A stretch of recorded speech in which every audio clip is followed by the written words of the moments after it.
Minha vida inteira desmoronou em questão de segundos. Uma única carta mudou absolutamente tudo que eu acreditava conhecer sobre o homem com quem estava prestes a passar o resto da minha existência. Hoje, enquanto relato essa experiência, ainda sinto minha pele arrepiar ao lembrar daquele momento exato em que meu mundo virou de cabeça para baixo. Era 7 da manhã do dia 25 de março. O sol entrava pelas janelas do meu apartamento em Campos dos Goytacazes, iluminando o vestido branco pendurado no guarda-roupa. Aquele vestido que havia escolhido com tanto carinho, que representava o início de uma nova fase, agora parece ter sido uma mortalha aguardando para me envolver. Mas naquele instante, eu era apenas uma mulher de 35 anos completamente apaixonada, preparando-se para o casamento dos sonhos. Acordo sempre cedo por hábito da profissão. Sou professora de educação infantil há mais de 10 anos, acostumada com a rotina matinal. Mas aquela manhã era diferente. Meu estômago revirava de ansiedade misturada com felicidade. Davi e eu havíamos planejado cada detalhe daquele dia durante meses. A cerimônia seria às 4 da tarde na Igreja do Santíssimo Sacramento, seguida de uma festa íntima no salão da própria paróquia. Levantei devagar, tentando não acordar minha mãe, Rosângela, que havia dormido no sofá para me fazer companhia na véspera. Ela sempre foi minha confidente, meu porto seguro, especialmente depois que meu pai morreu há 5 anos. Ver o orgulho estampado em seu rosto durante os preparativos do casamento me enchia de uma alegria que nunca havia experimentado antes. Fui até a cozinha preparar um café. Minha mente voava entre os últimos detalhes. Confirmar se as flores haviam chegado na igreja, verificar se o fotógrafo tinha o endereço correto, garantir que a aliança estava no lugar certo. Davi havia insistido para cuidar de tudo sozinho, alegando que a noiva não deveria se preocupar com essas questões no dia mais importante de sua vida. Essa gentileza era uma das características que mais me encantava nele. Conheci Davi há 1 ano e meio, numa festa de aniversário da minha amiga Priscila. Ele estava conversando com alguns amigos próximos ao buffet quando nossos olhares se cruzaram. Senti uma conexão instantânea, como se o destino tivesse conspirado para nos colocar no mesmo lugar naquela noite.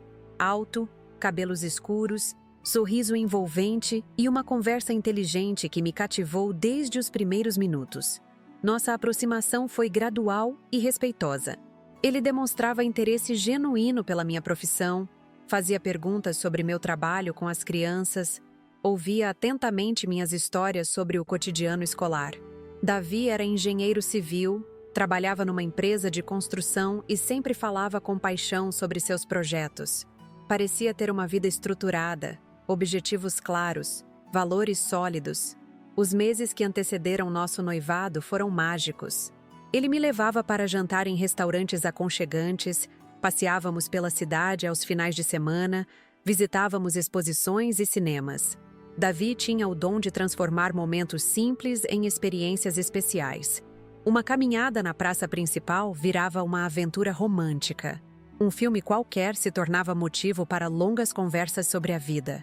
Quando ele me pediu em casamento 6 meses atrás, eu não hesitei nem por um segundo. Estávamos na varanda do apartamento dele, observando o pôr do sol, quando ele se ajoelhou e tirou uma pequena caixinha do bolso. O anel era exatamente do meu gosto, delicado, elegante, sem exageros. Naquele momento, tive certeza absoluta de que havia encontrado meu companheiro para toda a vida. Os preparativos do casamento correram sem grandes complicações. Davi se mostrou participativo em todas as decisões, desde a escolha das flores até a definição do menu. Ele sugeria ideias criativas, respeitava minhas preferências, demonstrava entusiasmo genuíno com cada etapa do planejamento. Jamais imaginei que por trás dessa aparente perfeição se escondesse algo tão sinistro. Voltando àquela manhã fatal, estava terminando meu café quando ouvi o barulho familiar dos correios descendo a rua. Não esperava nenhuma correspondência importante, mas resolvi verificar a caixa assim mesmo. Talvez algum cartão de felicitações de última hora ou alguma conta que havia esquecido de pagar. Desci as escadas do prédio ainda de pijama, chinelos nos pés, cabelos presos num coque desleixado. O carteiro, seu Antônio, que conhecia toda a vizinhança há décadas. Me cumprimentou com um sorriso caloroso. Parabéns pelo casamento, Dona Mariana. Espero que seja muito feliz. Agradeci o carinho e peguei as correspondências. Havia 2 contas de luz, um folheto publicitário e um envelope branco sem identificação do remetente. Meu nome estava escrito à mão, com letra cursiva caprichada, mas que eu não reconhecia. Não havia selo nem carimbo dos correios. Alguém havia entregado pessoalmente. Subi para o apartamento com uma sensação estranha no peito. Quem teria deixado aquela carta? Por que no dia do meu casamento? Minha mãe ainda dormia profundamente no sofá, envolvida no cobertor que eu havia colocado sobre ela na noite anterior. Resolvi abrir o envelope na cozinha para não acordá-la. Meus dedos tremiam ligeiramente enquanto rasgava cuidadosamente o papel. Dentro havia uma folha simples, branca, com algumas linhas escritas à mão com a mesma letra do envelope. Li uma vez rapidamente e senti meu sangue gelar nas veias. Li novamente, desta vez mais devagar, tentando processar o que estava diante dos meus olhos. Mariana, não case com o Davi. Você precisa saber a verdade sobre ele antes de cometer o maior erro da sua vida. Ele não é quem você pensa que é. Procure saber sobre Margarete Torres. Sua vida pode estar em perigo. A carta não tinha assinatura. Não havia qualquer pista sobre quem poderia ter escrito aquelas palavras aterrorizantes. Minha primeira reação foi de revolta. Como alguém podia ter a crueldade de mandar uma mensagem dessas justamente no dia mais importante da minha vida? Que tipo de pessoa faria algo tão covarde e maldoso? Amassei o papel com raiva e o joguei na lixeira. Tentei me convencer de que se tratava de alguma inveja. Talvez de alguma ex-namorada do Davi que não havia superado o fim do relacionamento. Ou quem sabe uma brincadeira de mau gosto de alguém que conhecia nossos planos de casamento. Não fazia o menor sentido dar importância para palavras anônimas e sem fundamento.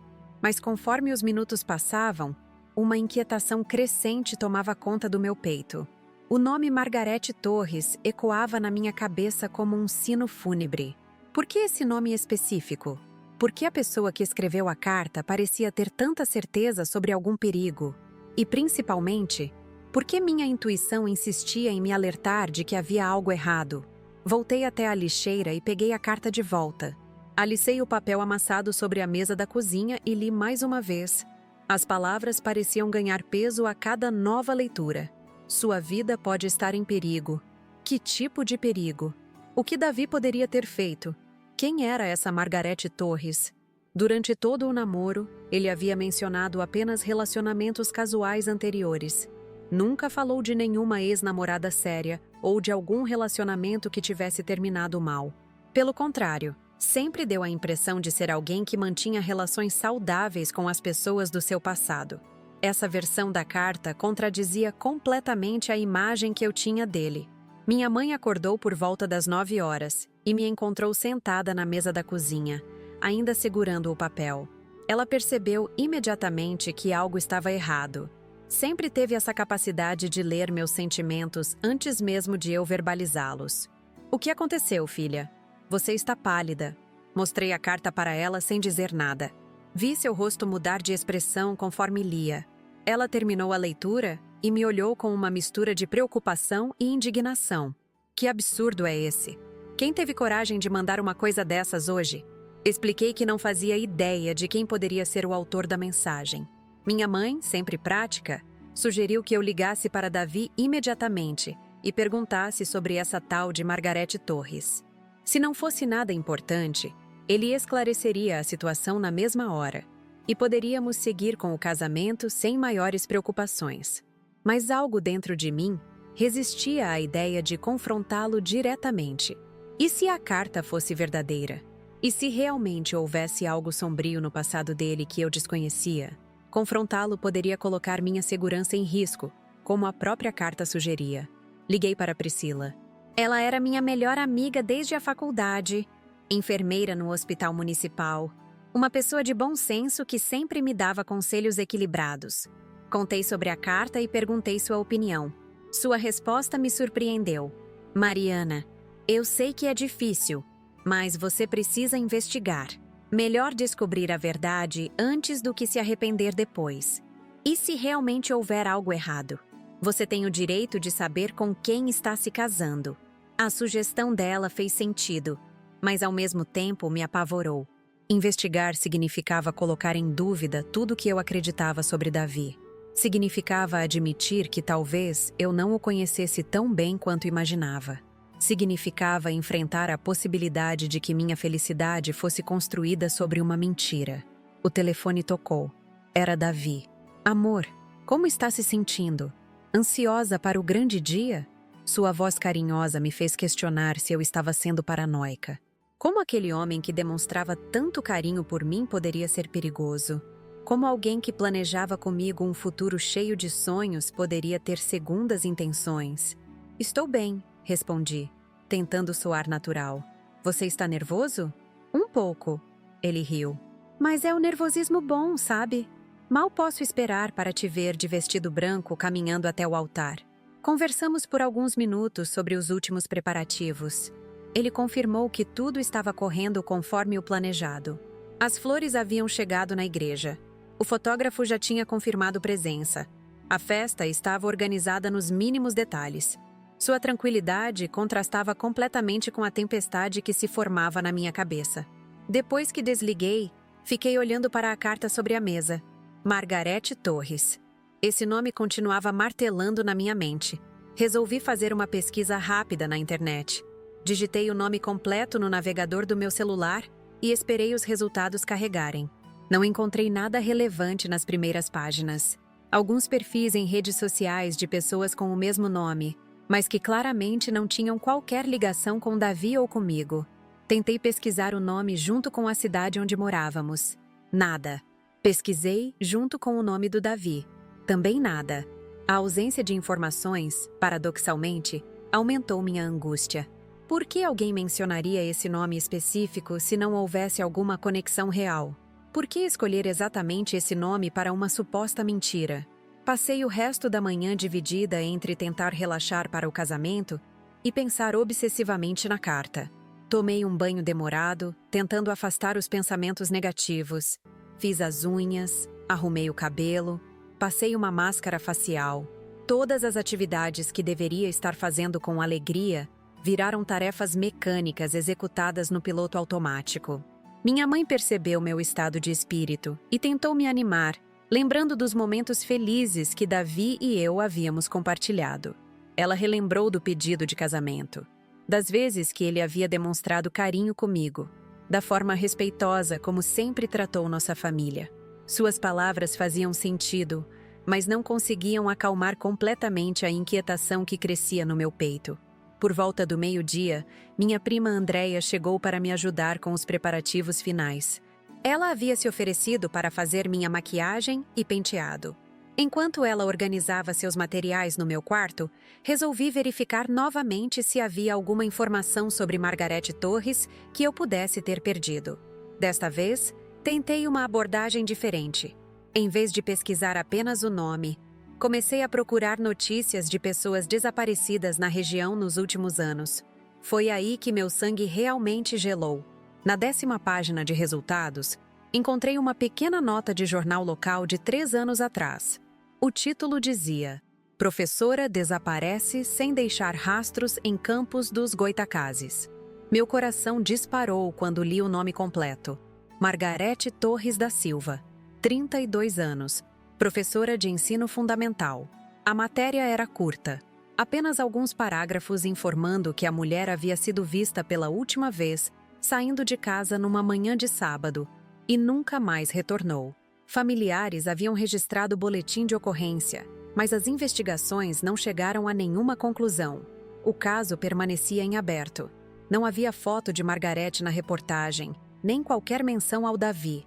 Mas o simples fato de existir realmente uma pessoa com esse nome, que havia desaparecido misteriosamente, fez com que a carta ganhasse uma credibilidade assustadora. Minha prima Andréia me chamou do quarto, dizendo que estava na hora de começar a maquiagem. Guardei o celular com mãos trêmulas e tentei me recompor. Não podia deixar que ela percebesse meu desespero. Não sabia ainda o que fazer com aquela informação, mas uma coisa havia ficado clara. Eu não podia mais ignorar a carta. Sentei na frente do espelho e observei meu reflexo. A mulher que olhava de volta parecia assustada, vulnerável. completamente diferente da noiva radiante que deveria estar. Andreia começou a aplicar a base no meu rosto enquanto falava animadamente sobre como eu ficaria linda. Suas palavras chegavam até mim como se viessem de muito longe. Minha mente trabalhava freneticamente, tentando conectar as peças do quebra-cabeças. Davi realmente conhecia Margarete? Se conhecia, por que nunca mencionou? O que aconteceu com ela? Por que alguém achava que minha vida poderia estar em perigo? As horas passavam e eu precisava tomar uma decisão. O casamento seria em algumas horas. Os convidados já deviam estar se preparando. Davi provavelmente estava se arrumando no apartamento dele. Toda a logística estava em movimento. Cancelar o casamento na última hora seria um escândalo monumental. Mas será que eu conseguiria ficar ali parada, pronunciar os votos, assumir um compromisso para a vida inteira, com tantas dúvidas martelando na minha cabeça? Será que conseguiria olhar nos olhos dele e dizer sim, sem saber quem ele realmente era? Andreia terminou a maquiagem e começou a fazer meu penteado. Eu observava cada movimento dela no espelho, mas minha mente estava completamente ausente. A carta continuava guardada na gaveta da mesinha de cabeceira, mas suas palavras permaneciam gravadas na minha memória com precisão cirúrgica. Você precisa saber a verdade sobre ele antes de cometer o maior erro da sua vida. E se fosse verdade? E se eu estivesse prestes a me casar com alguém capaz de fazer mal a uma pessoa? E se Margarete Torres realmente conhecia Davi e havia desaparecido por causa dele? Por outro lado, e se a carta fosse apenas uma tentativa cruel de sabotagem? E se alguém estivesse tentando destruir minha felicidade por inveja ou maldade? E se eu estivesse jogando fora o amor da minha vida por causa de palavras anônimas sem fundamento? O conflito interno estava me consumindo. Precisava de mais informações, mas não tinha tempo para uma investigação profunda. O casamento seria em 3 horas. Qualquer decisão que tomasse teria consequências enormes e irreversíveis. Foi quando minha mãe entrou no quarto e percebeu meu estado alterado. Ela pediu para conversar comigo em particular. Andreia saiu discretamente, alegando que precisava buscar alguns produtos no carro. Filha, você não está bem. O que realmente está acontecendo? Mostrei a matéria sobre o desaparecimento de Margarete Torres. Vi sua expressão mudar completamente. Ela entendeu na mesma hora a gravidade da situação. Não se tratava mais de uma carta anônima sem fundamento. Havia uma pessoa real, que realmente havia desaparecido, e que alguém estava conectando ao Davi. Mãe, eu não sei o que fazer. Como posso me casar sem saber a verdade? Mas como posso cancelar tudo baseada apenas numa suspeita? Ela pensou por alguns segundos antes de responder. Filha, se você tem dúvidas sérias, é melhor adiar o casamento. Casamento não tem pressa. A verdade tem. Se o Davi for inocente, ele vai entender. Se não for, deixou a frase no ar. Mas ambas sabíamos o que ela queria dizer. Naquele momento, tomei a decisão mais difícil da minha vida até então. Ligaria para Davi e diria que precisava adiar o casamento. Inventaria alguma desculpa temporária enquanto investigava discretamente a verdade sobre Margarete Torres e qualquer possível conexão com ele. Meu celular tocou antes que eu pudesse discar. Era Priscila. Mariana, você está bem? Passei a manhã pensando na nossa conversa. Se você quiser, posso te ajudar a investigar essa tal de Margarete Torres. Tenho alguns contatos que podem nos dar informações mais detalhadas. A oferta dela foi como uma luz no fim do túnel. Ter alguém de confiança para me ajudar na investigação fazia toda a diferença. Mas para aceitar sua ajuda, eu teria que admitir que realmente suspeitava que houvesse algo errado com Davi. Era exatamente isso que eu estava prestes a fazer quando ouvi a campainha tocar. Minha mãe foi atender e voltou com uma expressão estranha no rosto. É o Davi. Ele quer falar com você. Meu coração quase parou de bater. Ele estava aqui, na minha casa, 3 horas antes do casamento. Isso não estava nos nossos planos. Havíamos combinado que só nos veríamos na igreja, para manter a tradição. Por que ele havia vindo? Guardei rapidamente o celular e a carta na gaveta. Respirei fundo algumas vezes, tentando me recompor. Precisava parecer natural, como uma noiva normal algumas horas antes do seu casamento. Desci as escadas e o encontrei na sala. Davi estava elegante, com uma camisa social azul clara que realçava seus olhos. Tinha nas mãos um buquê de flores amarelas, minhas preferidas. Seu sorriso era caloroso e genuíno. Oi, amor. Sei que não deveria estar aqui, mas não consegui resistir. Queria te dar isso pessoalmente. Entregou-me as flores e deu um beijo carinhoso na minha testa. Por um instante, todas as minhas suspeitas pareceram absurdas. Aquele homem parecia incapaz de fazer mal a uma mosca, quanto mais a uma pessoa. Você está linda, disse ele, observando minha maquiagem e penteado pela metade. Mal posso esperar para te ver com o vestido. Agradeci pelas flores, mas minha voz saiu mais fraca do que eu gostaria. Ele percebeu que algo estava diferente. Está tudo bem? Você parece meio estranha. Era minha chance de confrontá-lo diretamente sobre Margarete Torres. Mas algo me segurou. Talvez fosse medo, talvez prudência. Resolvi testar as águas de forma indireta. Davi, você nunca me falou muito sobre seus relacionamentos anteriores. Ele pareceu surpreso com o comentário. Por quê? Não acho que seja importante falar sobre o passado. O que importa é o nosso futuro. Mas algumas vezes, é bom conhecer a história da pessoa com quem vamos nos casar, não acha? Ele ficou em silêncio por alguns segundos, como se estivesse escolhendo cuidadosamente as palavras. Amor, meu passado não tem nada de interessante.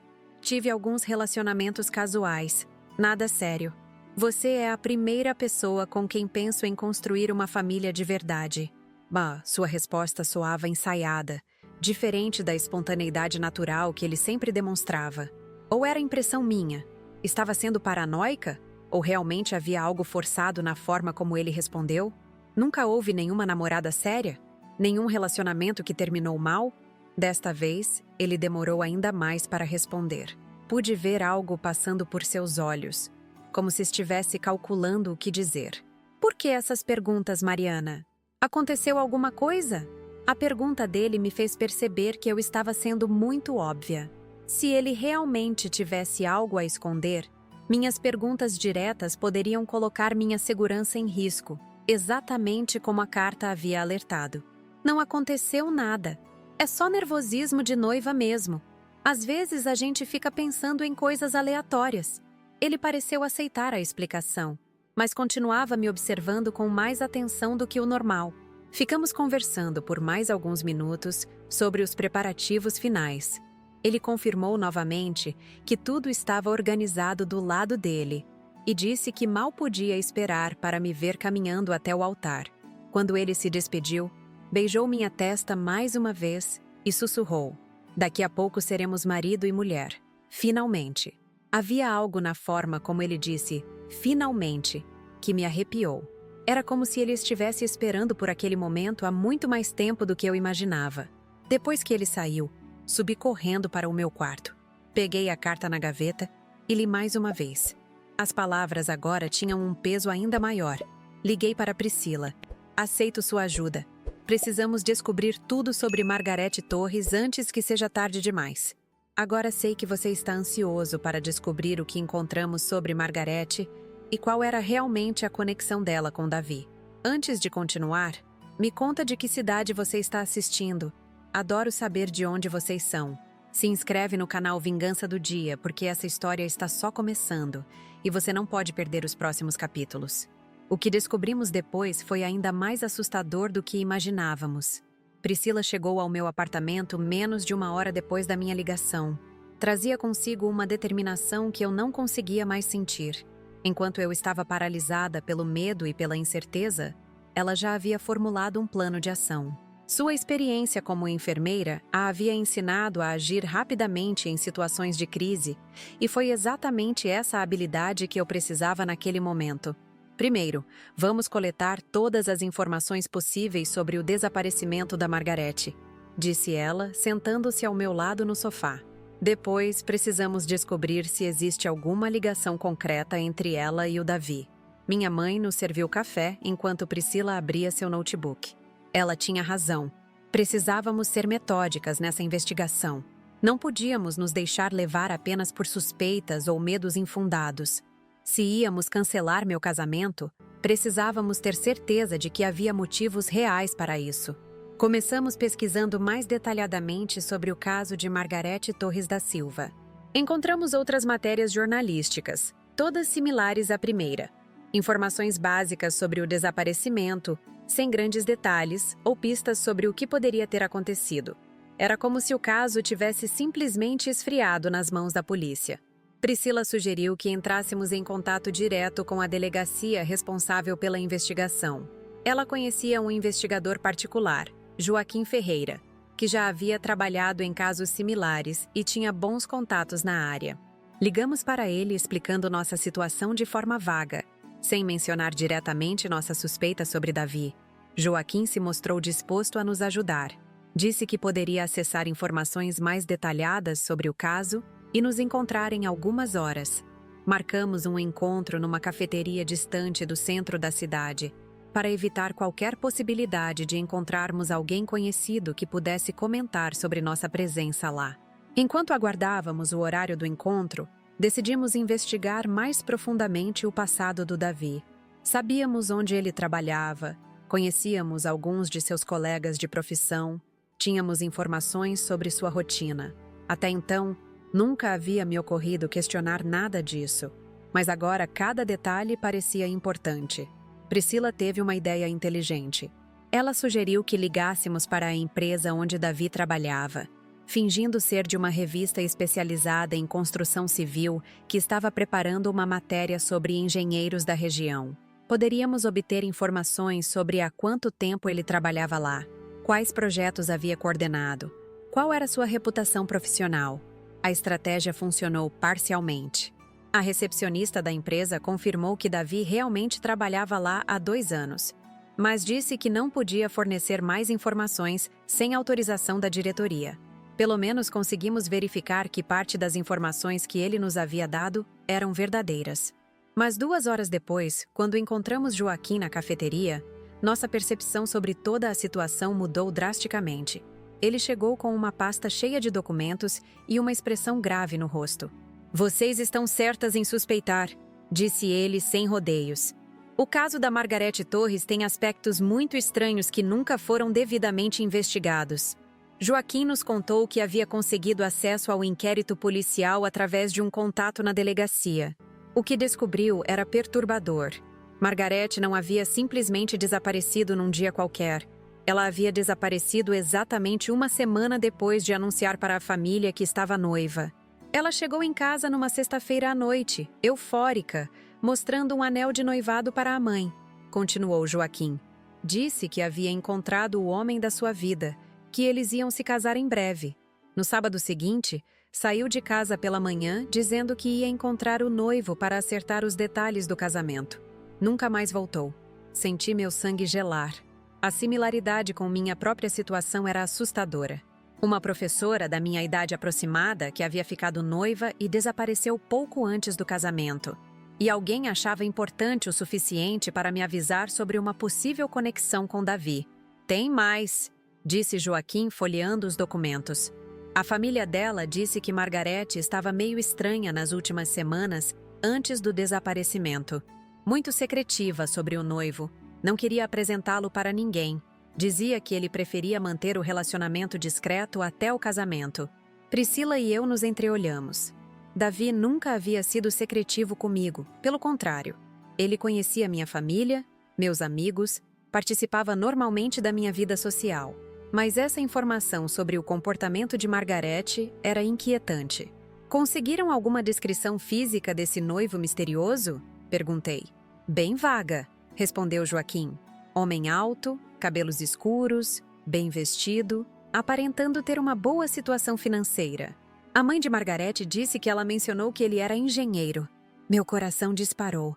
A descrição poderia se aplicar a milhares de homens, mas os detalhes específicos, engenheiro, cabelos escuros, boa situação financeira, eram exatamente compatíveis com Davi. "Vocês têm alguma foto desse suspeito?" perguntou Joaquim. Mostrei uma foto do Davi que tinha no celular. Joaquim estudou a imagem cuidadosamente. Depois guardou no próprio telefone. "Vou mostrar essa foto para a mãe da Margarete. Se ela conseguir identificá-lo como sendo o noivo da filha, teremos uma pista concreta. Combinamos que Joaquim faria essa verificação ainda naquela tarde. Enquanto isso, ele nos sugeriu que continuássemos investigando o passado de Davi, especialmente tentando descobrir onde ele morava há 3 anos, na época do desaparecimento de Margarete. Voltamos para minha casa com a cabeça fervilhando de informações perturbadoras. Minha mãe percebeu nossa agitação e perguntou o que havíamos descoberto. Quando contei sobre as semelhanças entre o caso de Margarete e minha própria situação, vi seu rosto empalidecer. "Filha, você precisa cancelar esse casamento agora mesmo", disse ela categoricamente. "Não podemos correr riscos." Mas cancelar o casamento 2 horas antes da cerimônia significava enfrentar consequências enormes. Os convidados já estariam se preparando, a igreja estava decorada, o buffet estava pronto. Além de tudo, eu ainda não tinha certeza absoluta de que Davi fosse realmente culpado de algo.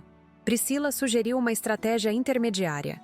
Eu ligaria para Davi dizendo que estava me sentindo mal, com algum problema de saúde que exigia atendimento médico imediato. Pediríamos para adiar o casamento por alguns dias, tempo suficiente para completarmos nossa investigação.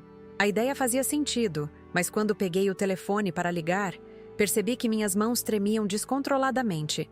Como eu iria convencer Davi de que estava doente, quando minha voz provavelmente denunciaria meu nervosismo? Foi quando meu celular tocou. Era um número que eu não reconhecia. "Alô, é a Mariana?" perguntou uma voz feminina do outro lado da linha.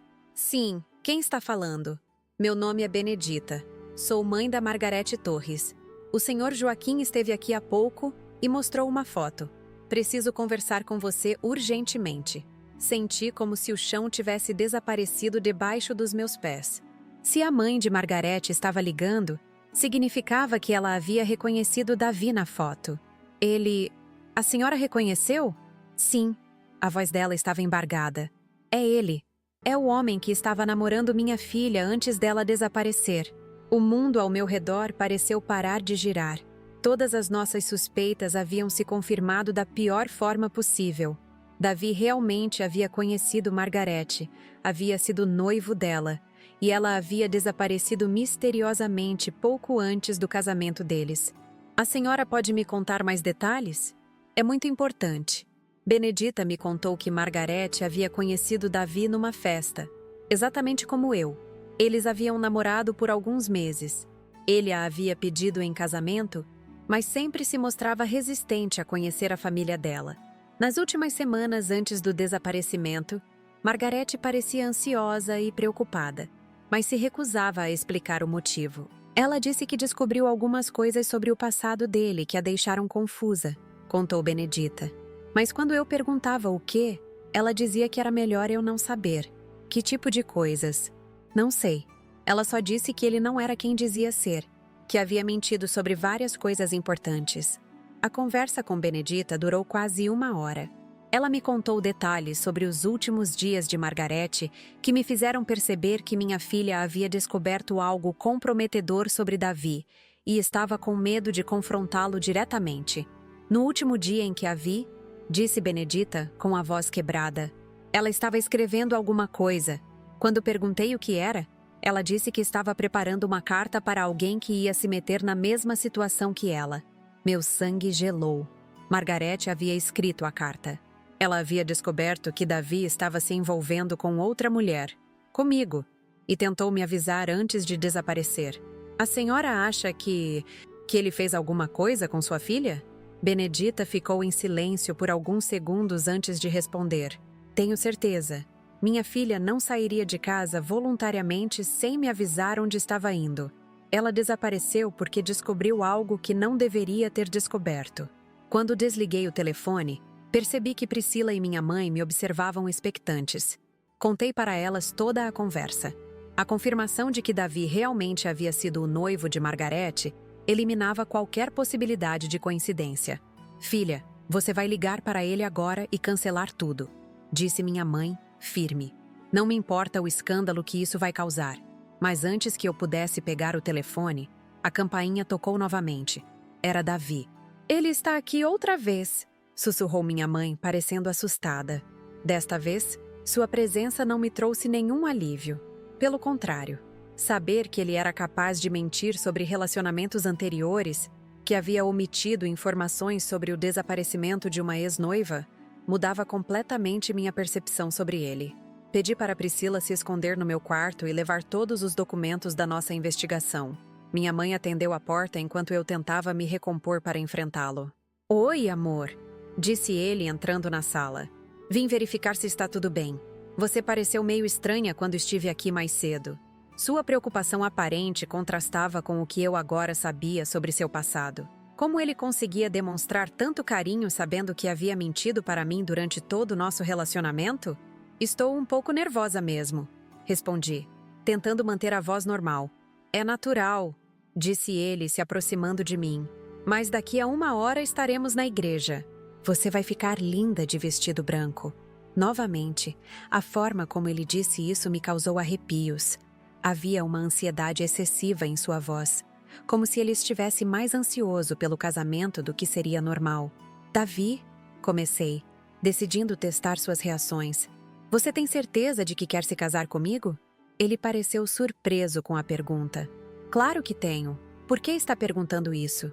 "É que às vezes parece que você está com pressa para nos casarmos. Como se houvesse alguma urgência." Vi algo passar pelos olhos dele, uma mudança sutil em sua expressão. Foi apenas uma fração de segundo, mas o suficiente para confirmar minhas suspeitas de que havia algo que ele estava escondendo. "Não há pressa nenhuma", disse ele. "É só que te amo e mal posso esperar para oficializarmos nossa união." Mas sua resposta soou forçada, diferente da espontaneidade que ele sempre demonstrava. Era como se ele estivesse recitando um texto decorado.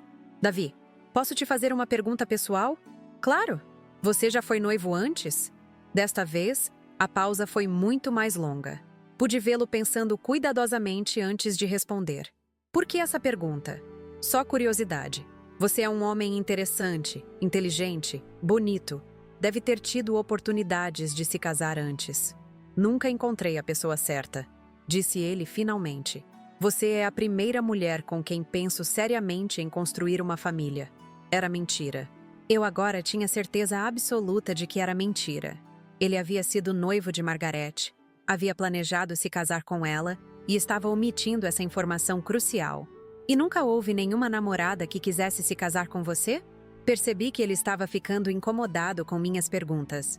Sua postura mudou, ficou mais tensa, mais defensiva. "Mariana, por que essas perguntas todas? Aconteceu alguma coisa que você não está me contando?"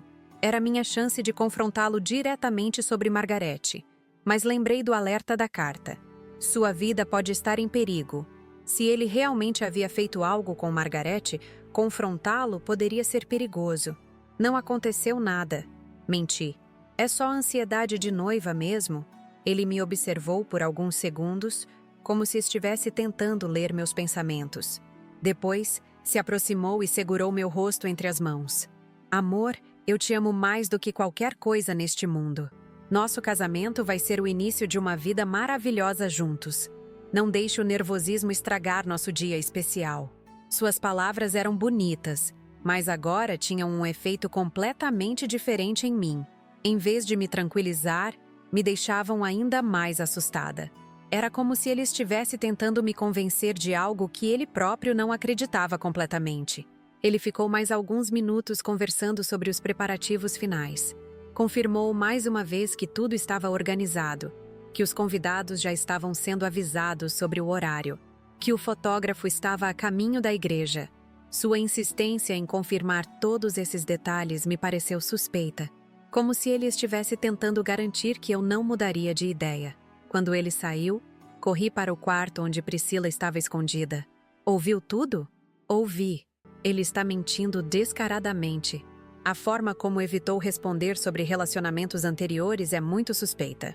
Joaquim ligou naquele momento, com mais informações perturbadoras. Ele havia conseguido descobrir onde Davi morava 3 anos atrás, na época do desaparecimento de Margarete. Era num apartamento a apenas 2 quadras da casa dela. Eles eram vizinhos, disse Joaquim. E tem mais. Consegui falar com o porteiro do prédio onde ele morava. O homem se lembra dele. Disse que ele se mudou de repente. bem na época em que aquela professora desapareceu. As evidências estavam se acumulando de forma assustadora. Davi havia mentido sobre conhecer Margarete, havia sido noivo dela, morava perto da casa dela e se mudou logo depois do desaparecimento. Não poderia haver tantas coincidências. Tem uma coisa ainda mais grave, continuou Joaquim. Consegui acesso aos registros bancários da época. Uma semana antes do desaparecimento de Margarete, Davi sacou uma quantia grande de dinheiro em espécie, R$ 15.000. E 2 dias depois do desaparecimento, ele alugou um carro. Alugou um carro para quê? Não sabemos. Mas devolveu o veículo 3 dias depois, com uma quilometragem muito alta. Como se tivesse viajado para longe. Cada nova informação tornava a situação mais aterrorizante. R$ 15.000 em espécie poderiam ter sido usados para subornar alguém ou para se livrar de evidências. O carro alugado poderia ter sido usado para transportar Margarete para algum lugar distante. Priscila sugeriu que chamássemos a polícia imediatamente. Tínhamos evidências suficientes para justificar uma investigação mais aprofundada. Mas eu hesitava. E se estivéssemos erradas? E se houvesse uma explicação inocente para todas essas coincidências? Foi quando meu telefone tocou. Era Davi. Amor, está tudo bem? Você parece distante. Está tudo bem, sim. Ótimo. Então nos vemos na igreja em 1 hora. Mal posso esperar para ver você de vestido branco caminhando até o altar. Havia algo diferente em sua voz. Uma urgência que não estava lá antes. Como se ele precisasse que o casamento acontecesse o quanto antes. Davi, e se adiássemos o casamento por alguns dias? O silêncio do outro lado da linha foi longo e tenso. Adiar? Por quê? Estou me sentindo meio mal. Talvez seja melhor remarcarmos para quando eu estiver melhor. Que tipo de mal-estar? Percebi que ele não estava disposto a aceitar facilmente um adiamento. Sua insistência me deixou ainda mais desconfortável. Nada grave, só preciso de alguns dias para me recuperar. Mariana, todos os preparativos já estão prontos. Os convidados já estão se arrumando. Não podemos cancelar agora por causa de um mal-estar passageiro. A forma como ele disse isso revelou uma faceta que eu nunca havia visto antes. Não havia compreensão ou preocupação genuína com minha saúde. Havia apenas irritação por eu estar criando obstáculos para seus planos. Mas se eu não estou me sentindo bem, você vai ficar bem, disse ele com uma firmeza que me assustou. Tome um remédio, descanse um pouco. Em 1 hora você estará perfeita para o casamento. Não era um pedido, era quase uma ordem. E pela primeira vez, percebi que Davi não estava disposto a aceitar que eu mudasse de ideia sobre nos casarmos. Desliguei o telefone com as mãos tremendo. A conversa havia revelado um lado de Davi que eu jamais imaginava existir. Aquela insistência obsessiva para que o casamento acontecesse, a recusa em considerar minha suposta indisposição, a forma autoritária como me disse que eu ia ficar bem. Tudo isso pintava o retrato de um homem completamente diferente daquele por quem me apaixonara. Priscila havia escutado minha parte da conversa e sua expressão confirmava minhas piores suspeitas. Minha mãe entrou no quarto naquele momento, percebeu nossa agitação e imediatamente soube que algo grave havia acontecido. Ele não aceita adiar o casamento, expliquei, sentindo um nó na garganta. Ficou irritado quando sugeri remarcar para outro dia. Irritado como? Perguntou minha mãe. Não demonstrou nenhuma preocupação comigo. Só se importava em garantir que a cerimônia acontecesse hoje. Foi assustador. Joaquim chegou nesse momento com mais informações que tornariam nossa tarde ainda mais aterrorizante. Ele trazia documentos que havia conseguido através de seus contatos na polícia e no cartório de registro civil. Descobri algo muito grave sobre o Davi, disse ele sem preâmbulos. O nome verdadeiro dele não é Davi Carvalho. É Davi Carvalho Santos, e ele tem passagem pela polícia. Senti como se tivesse levado um soco no estômago. Durante todo o nosso relacionamento, ele havia usado um nome ligeiramente alterado. Por que alguém faria isso se não tivesse algo a esconder? Que tipo de passagem? Perguntei, embora não tivesse certeza se queria saber a resposta. 2 denúncias por violência doméstica. Ambas arquivadas porque as vítimas retiraram as queixas. Uma de 5 anos atrás, outra de 4 anos atrás. ambas de ex-namoradas. O mundo parecia estar desmoronando ao meu redor. Não apenas Davi havia mentido sobre sua identidade e sobre conhecer Margarete, mas também tinha histórico de violência contra mulheres. Como eu havia sido tão cega? Como não percebi nenhum sinal de alerta durante nosso namoro? Tem mais, continuou Joaquim. Consegui falar com uma das ex-namoradas que fizeram as denúncias. Ela aceitou conversar comigo sob condição de anonimato. O que ela contou é muito perturbador. Joaquim nos relatou que a mulher havia descrito um padrão de comportamento extremamente preocupante. Davi começava os relacionamentos sendo encantador e atencioso, mas gradualmente se tornava possessivo e controlador. Ele isolava as namoradas de familiares e amigos, convencia-as de que apenas ele realmente se importava com elas. Segundo ela, ele tinha obsessão por controle total. Queria saber onde ela estava a todo momento, com quem falava, o que fazia. Quando ela tentou terminar o relacionamento, ele se tornou ameaçador. Ameaçador como? Dizia que ela se arrependeria de deixá-lo, que não conseguiria viver sem ele, que faria qualquer coisa para impedi-la de ficar com outro homem. A violência física começou quando ela insistiu em terminar definitivamente. Escutar aquilo me fez repensar toda a minha relação com Davi. Será que sinais desse comportamento controlador já estavam presentes e eu simplesmente não os havia reconhecido? Lembrei-me de algumas ocasiões em que ele demonstrara ciúmes excessivos quando conversava com outros homens. Na época, interpretei como proteção e cuidado. Agora, percebia que poderia ter sido possessividade. A mulher disse mais alguma coisa? Ela mencionou que Davi falava obsessivamente sobre casamento. Dizia que uma vez que elas se casassem, ficariam juntos para sempre, que o matrimônio tornaria a ligação entre eles indissolúvel. Aquelas palavras me fizeram lembrar da insistência de Davi para que nos casássemos. Ele havia sugerido o casamento apenas 6 meses depois de começarmos a namorar, alegando que quando se conhece a pessoa certa, não há motivo para esperar. Na época, achei romântico. Agora, parecia parte de um padrão patológico. Meu celular tocou novamente.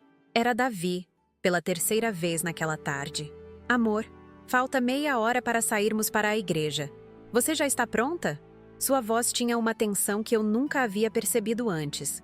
Ou talvez estivesse presente há muito tempo e eu simplesmente não prestara atenção. Ainda estou me arrumando. Menti. Precisa que eu vá buscar você? Posso chegar aí em 10 minutos. A oferta, que em circunstâncias normais seria gentil, agora soava como uma ameaça velada. Ele queria ter certeza de que eu chegaria à igreja. Queria controlar cada aspecto dos preparativos. Não precisa. Minha mãe vai me levar. Tem certeza? Não é incômodo nenhum. Tenho certeza. Então te vejo no altar em 1 hora. Te amo. Quando desliguei, percebi que todos no quarto me observavam com preocupação. Minha decisão estava tomada. Não havia mais como negar a evidência esmagadora contra Davi. Mas cancelar o casamento agora significava enfrentá-lo diretamente, e todas as informações que havíamos coletado sugeriam que isso poderia ser perigoso. Joaquim sugeriu que chamássemos a polícia antes de tomar qualquer medida. Com as evidências que tínhamos, a conexão com o desaparecimento de Margarete, o histórico de violência, as mentiras sobre identidade, eles teriam motivos suficientes para interrogá-lo. Mas se chamarmos a polícia agora, eles vão querer falar comigo, tomar meu depoimento, fazer um monte de perguntas, argumentei. Davi vai perceber que algo está errado quando eu não aparecer na igreja. É exatamente por isso que precisamos da proteção policial, disse Priscila. Se ele descobrir que você desconfiou dele, pode reagir de forma imprevisível. Minha mãe concordou. Filha, esse homem é perigoso. Não podemos brincar com sua segurança. Decidimos ligar para a delegacia. Expliquei toda a situação para o delegado de plantão, que imediatamente compreendeu a gravidade do caso.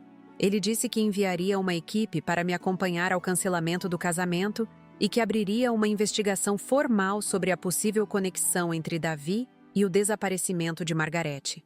A senhora vai precisar vir até a delegacia para formalizar a denúncia, disse o delegado. E vamos precisar interrogar esse Davi Carvalho imediatamente. Enquanto aguardávamos a chegada da equipe policial, Joaquim continuou suas investigações por telefone. Ele havia conseguido o contato de outros vizinhos do prédio onde Davi morava na época do desaparecimento de Margarete. Uma das moradoras se lembrava claramente dele. Disse que Davi havia se mudado às pressas numa madrugada, carregando várias caixas e malas no porta-malas de um carro.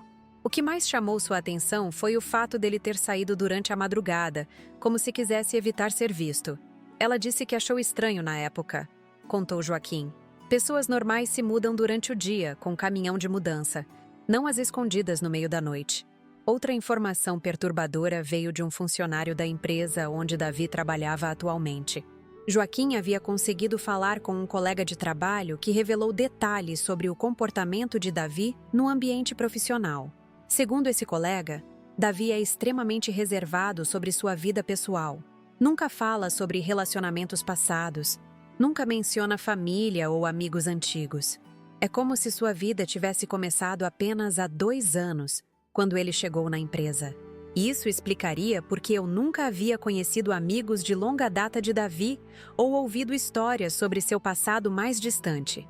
Sempre que eu perguntava sobre sua juventude ou relacionamentos anteriores, ele mudava de assunto ou dava respostas vagas. A equipe policial chegou ao meu apartamento 40 minutos antes do horário marcado para o casamento.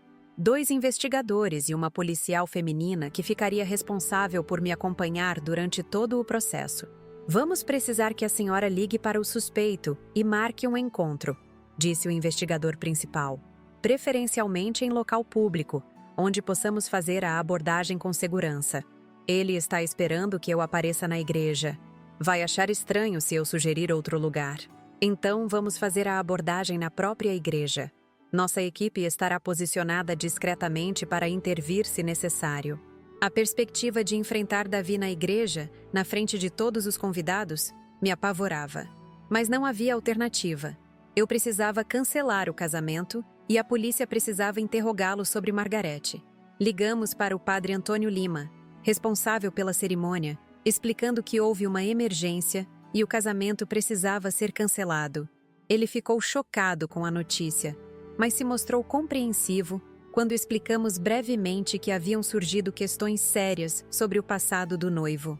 Será melhor avisarmos os convidados também, sugeriu minha mãe. Ainda não, disse o investigador. Primeiro vamos abordar o suspeito. Se ele souber antecipadamente que o casamento foi cancelado, pode fugir antes de conseguirmos falar com ele. Meu celular tocou. Era Davi novamente. Amor, onde você está? Já estou na igreja e não te vejo chegando. Olhei para o investigador, que fez sinal para eu responder normalmente. Estou saindo agora. Chego em 15 minutos. Ótimo. Estou te esperando. Você vai ficar linda. Havia uma ansiedade excessiva em sua voz, que me fez perceber o quanto ele realmente precisava que aquele casamento acontecesse. Não era apenas desejo romântico, era quase desespero. Durante o trajeto até a igreja, acompanhada discretamente por 2 veículos policiais, tentei processar tudo o que havia descoberto sobre o homem com quem quase me casei. Como eu havia sido tão ingênua? Como não percebi que ele estava construindo uma fachada cuidadosamente elaborada? Repensando nosso relacionamento, comecei a identificar sinais sutis que deveria ter percebido. A forma como ele sempre direcionava nossas conversas quando eu fazia perguntas sobre seu passado. Como ele nunca me apresentou amigos de longa data. Como insistia para que passássemos todo o nosso tempo livre juntos, gradualmente me afastando de minhas próprias amizades. Quando chegamos à igreja, vi Davi parado na frente do altar, arrumado impecavelmente num terno azul marinho. Conversava com o padre enquanto aguardava minha chegada. Alguns convidados já haviam se acomodado nos bancos. A cena toda parecia normal, mas agora eu sabia que era uma farsa elaborada. Respirei fundo e entrei na igreja acompanhada por minha mãe e Priscila. Os investigadores ficaram posicionados estrategicamente, disfarçados entre os convidados. Davi me viu, e seu rosto se iluminou com um sorriso que, naquele momento, me pareceu sinistro em vez de amoroso. Você está linda, disse ele se aproximando de mim. Estava começando a ficar preocupado. Precisamos conversar, respondi, tentando manter a voz firme. Agora? A cerimônia está prestes a começar. É sobre isso. Não vai haver cerimônia. Vi sua expressão mudar completamente. O sorriso desapareceu e foi substituído por uma frieza que me fez recuar instintivamente. Do que você está falando? Eu sei sobre Margarete Torres. O sangue sumiu do rosto dele. Por um momento pareceu que ele ia desmaiar. Depois, seus olhos se tornaram duros como pedra. Não sei do que você está falando. Sei que vocês foram noivos. Sei que ela desapareceu pouco antes do casamento de vocês. Sei que você mentiu sobre seu nome verdadeiro. Davi olhou ao redor da igreja como se estivesse procurando uma saída. Foi então que percebeu a presença dos investigadores, que haviam se revelado e estavam se aproximando discretamente. Mariana, você não entende nada, disse ele, com uma voz que eu nunca havia escutado antes. Você está cometendo um erro terrível. O único erro que cometi foi confiar em você. Foi nesse momento que ele agarrou meu braço com força excessiva. Senti suas unhas se enterrando na minha pele através da manga do vestido. Você não pode fazer isso comigo, sussurrou, com uma intensidade assustadora. Nós vamos nos casar. Você é minha. Os investigadores intervieram imediatamente. Solte a moça e coloque as mãos onde possamos vê-las. Davi me soltou, mas manteve os olhos fixos nos meus com uma expressão de ódio puro que me fez compreender que eu havia escapado de algo muito pior do que imaginava. Davi Carvalho Santos, você está sendo conduzido para interrogatório em relação ao desaparecimento de Margarete Torres da Silva, disse o investigador principal. Enquanto eles o levavam algemado, Davi se virou para mim uma última vez. Você vai se arrepender disso, Mariana, disse ele com uma frieza que gelou meu sangue. Você não faz ideia do que acabou de fazer. Os convidados observavam a cena em choque absoluto. Muitos não entendiam o que estava acontecendo, porque o noivo estava sendo levado pela polícia momentos antes do casamento. Minha mãe e Priscila se aproximaram de mim, oferecendo o apoio que eu desesperadamente precisava. Padre Antônio se aproximou com expressão preocupada. Minha filha, você está bem? Precisa de alguma coisa? Preciso sentar um pouco, respondi sentindo minhas pernas fraquejarem. Enquanto me recuperava no escritório da paróquia, um dos investigadores veio me informar sobre os próximos passos. Eu teria que ir à delegacia para formalizar minha denúncia e fornecer todos os detalhes sobre meu relacionamento com Davi. Encontramos algumas evidências perturbadoras no carro dele, disse o investigador. Vamos precisar de muito mais informações para construir um caso sólido. Naquele momento, percebi que minha vida nunca mais seria a mesma. Eu havia escapado de me casar com um possível assassino, mas agora teria que enfrentar as consequências dessa descoberta. Havia uma investigação pela frente, interrogatórios, possível julgamento e, principalmente, havia a certeza assombrosamente real de que Davi sabia onde eu morava, conhecia minha rotina, tinha acesso a informações sobre minha vida. Na delegacia, a realidade se tornou ainda mais sombria do que eu jamais poderia imaginar. O que começou como uma suspeita sobre um relacionamento anterior se transformou numa investigação sobre crimes seriais que me deixaram completamente abalada. Sentada numa sala fria e mal iluminada, prestando depoimento ao delegado Wagner Costa, descobri que minha situação era apenas a ponta de um iceberg aterrorizante. Mariana, preciso que você me conte todos os detalhes sobre como conheceu Davi e como foi o relacionamento de vocês, disse o delegado, ligando um gravador. Qualquer detalhe, por menor que pareça, pode ser crucial para a nossa investigação. Passei as próximas 2 horas relatando minuciosamente minha história com ele. Desde nosso primeiro encontro na festa da Priscila até os eventos daquele dia.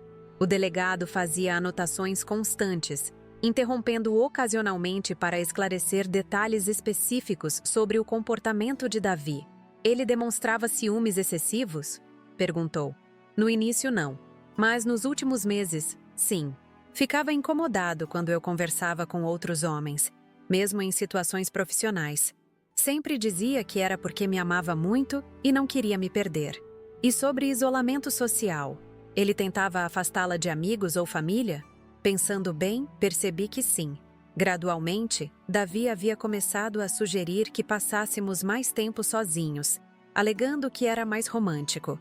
Criticava sutilmente alguns dos meus amigos, dizendo que eles não me valorizavam adequadamente. Nunca foi direto, mas plantava sementes de dúvida sobre as pessoas próximas a mim. Ele sempre tinha uma justificativa plausível. Expliquei. Dizia que meus amigos não entendiam nossa conexão especial, que era natural querermos ficar sozinhos quando estávamos construindo um relacionamento sério. O delegado anotou tudo cuidadosamente. Depois, me mostrou uma pasta com documentos que me fizeram perceber que o caso era muito mais grave do que suspeitávamos. Mariana, após a prisão do Davi hoje, nossa equipe fez uma busca no apartamento dele. O que encontramos é extremamente perturbador. Ele abriu a pasta e mostrou fotografias que me fizeram sentir náuseas. Eram imagens de uma caixa escondida num compartimento secreto do guarda-roupa de Davi. Dentro da caixa havia objetos pessoais femininos, joias, fotografias, carteiras de identidade e certificados de óbito falsificados. Conseguimos identificar que esses objetos pertencem a 4 mulheres diferentes. Continuou o delegado. Todas desapareceram em circunstâncias similares ao caso de Margarete Torres. Meu sangue gelou ao ouvir aquilo. Não era apenas Margarete. Havia outras vítimas, outros crimes que Davi havia cometido ao longo dos anos. Eu havia escapado por pouco de me tornar a 5ª vítima de um serial killer. O delegado me mostrou as identidades das outras mulheres. Todas tinham características similares às minhas e de Margarete. Professoras ou profissionais da área de educação, idades entre 30 e 40 anos, solteiras, moradoras de cidades do interior do Rio de Janeiro. O padrão era assustadoramente específico. A primeira vítima foi Luciana Mendes, de Macaé, há 5 anos. Depois veio Patrícia Vieira, de Nova Friburgo, há 4 anos. Em seguida, Renata Souza, de Itaperuna, há 3 anos e meio. E por fim, Margarete Torres, aqui de Campos, há 3 anos. Mas cada nome representava uma vida perdida, uma família destruída, sonhos interrompidos por um homem que eu havia amado e com quem quase me casei. A coincidência das datas me fez perceber algo horroroso. Ele matava aproximadamente uma mulher por ano, sempre seguindo o mesmo padrão.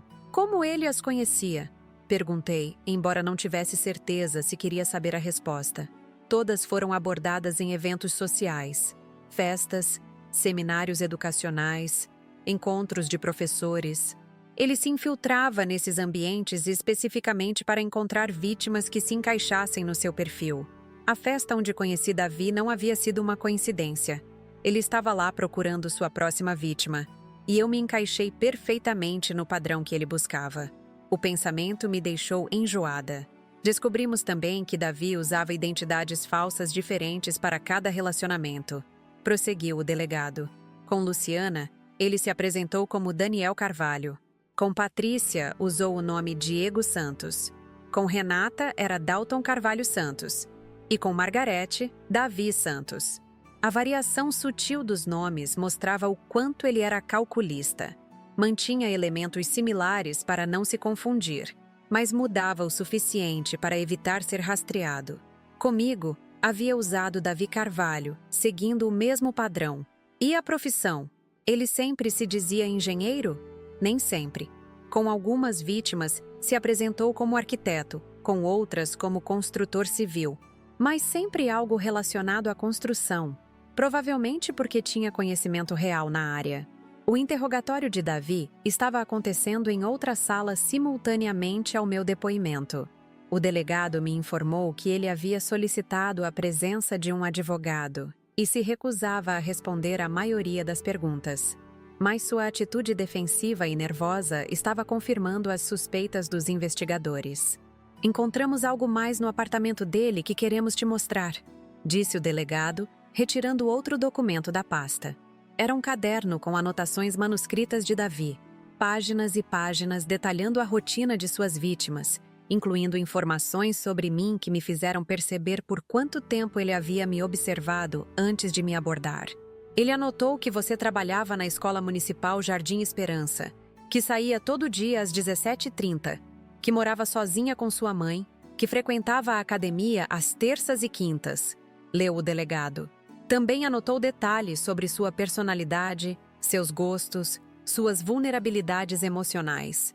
Ver minha vida dissecada daquela forma me fez sentir violada de uma maneira que jamais experimentara. Davi não havia se apaixonado por mim espontaneamente. Ele havia me estudado como um predador estuda sua presa, identificando exatamente como me manipular. Há anotações sobre as outras vítimas também? Sim, ele documentava meticulosamente cada etapa do relacionamento. Como conquistá-las, como isolá-las, como fazê-las confiar completamente nele antes do fim. O delegado me mostrou algumas páginas do caderno referentes ao relacionamento de Davi com Margarete. As anotações revelavam um nível de manipulação psicológica que me deixou horrorizada. Ele havia planejado cada conversa, cada gesto romântico, cada demonstração de carinho com o objetivo específico de torná-la vulnerável. Segundo essas anotações, ele aguardava até que as vítimas aceitassem se casar com ele. O casamento era fundamental para seu plano, porque simbolizava o momento em que elas se entregariam completamente a ele. Mas por que o casamento era tão importante? Pelo que pudemos deduzir de suas anotações, ele tinha uma obsessão patológica com posse absoluta. O casamento representava, na mente dele, a consumação de sua propriedade sobre essas mulheres. E uma vez que fossem suas oficialmente, ele se sentia no direito de decidir quando suas vidas deveriam terminar. A explicação me fez compreender a insistência desesperada de Davi para que nos casássemos rapidamente. Não era amor romântico. Era a necessidade doentia de completar seu ritual de dominação e controle. Joaquim chegou à delegacia naquele momento com mais informações que havia coletado durante a tarde. Ele havia conseguido falar com familiares de 2 outras vítimas e descoberto detalhes perturbadores sobre o modus operandi de Davi. Todas as famílias relataram que suas filhas ficaram secretivas nas semanas anteriores ao desaparecimento, contou Joaquim. Elas mencionavam ter descoberto algo sobre o passado dos noivos, mas se recusavam a dar detalhes. Isso confirmava que Margarete não foi a única que desconfiou de Davi antes de desaparecer. Provavelmente, todas as outras vítimas também começaram a questionar inconsistências em suas histórias e descobriram informações comprometedoras. A mãe da Luciana disse que a filha chegou a comentar que o noivo não era quem dizia ser, continuou Joaquim. Ela estava planejando cancelar o casamento quando desapareceu. E a família da Patrícia relatou que ela havia contratado um investigador particular para verificar o passado do noivo. O investigador disse que encontrou irregularidades nos documentos que ele havia fornecido. Mas antes que pudesse apresentar o relatório completo, Patrícia desapareceu.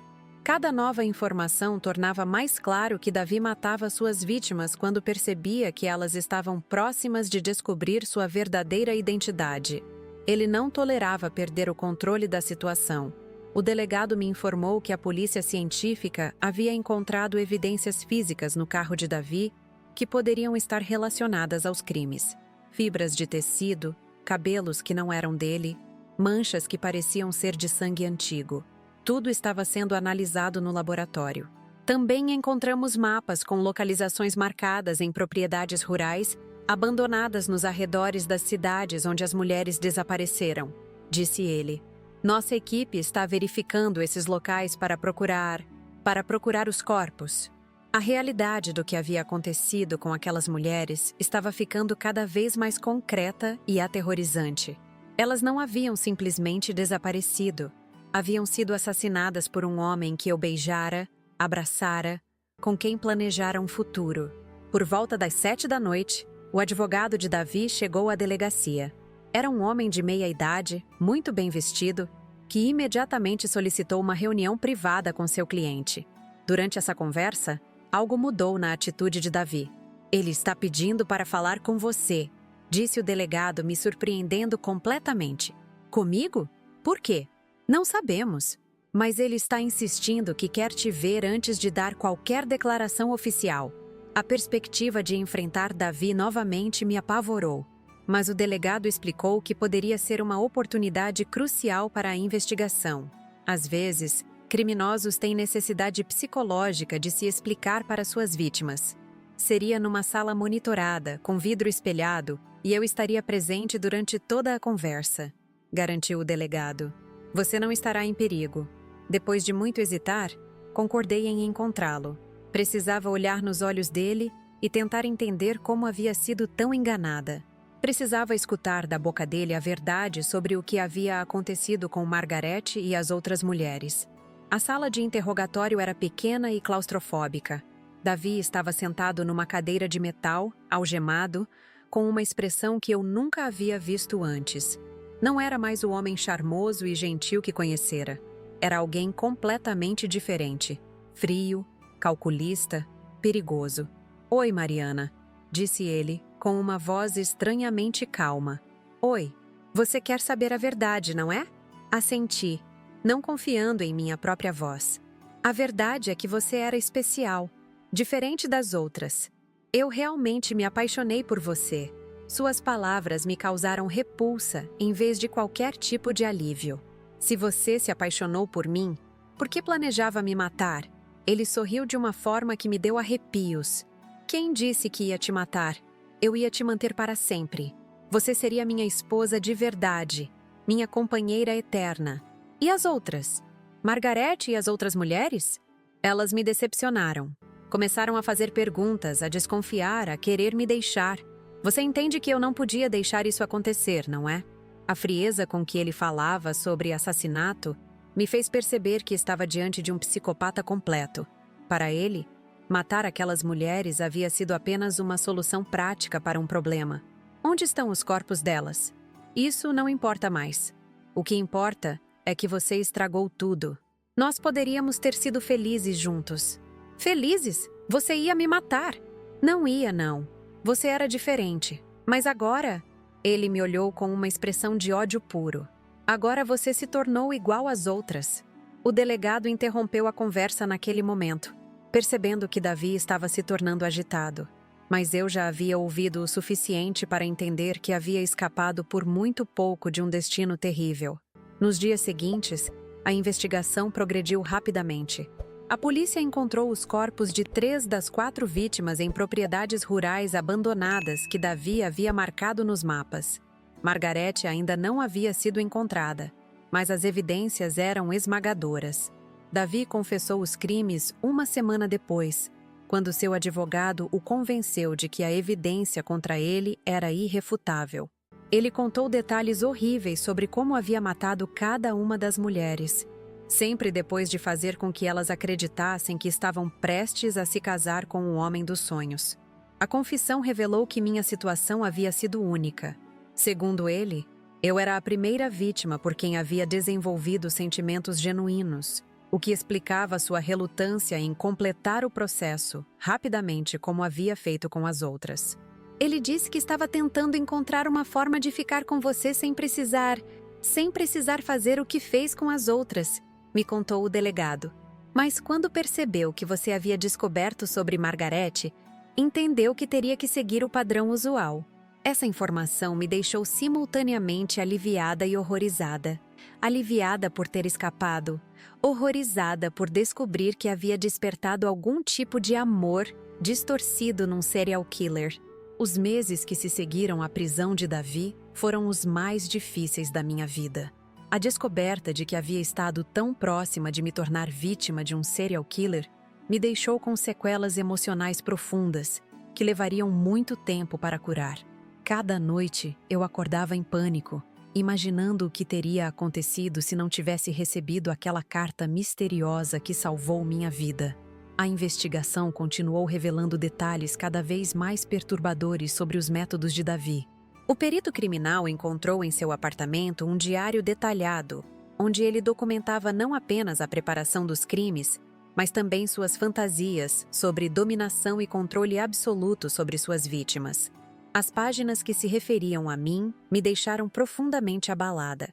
Ele havia anotado coisas como: Mariana é mais inteligente que as outras, preciso ser mais cuidadoso. E ela faz muitas perguntas, mas ainda confia em mim completamente. Ler aquelas palavras me fez perceber o quanto eu havia sido manipulada sem sequer notar.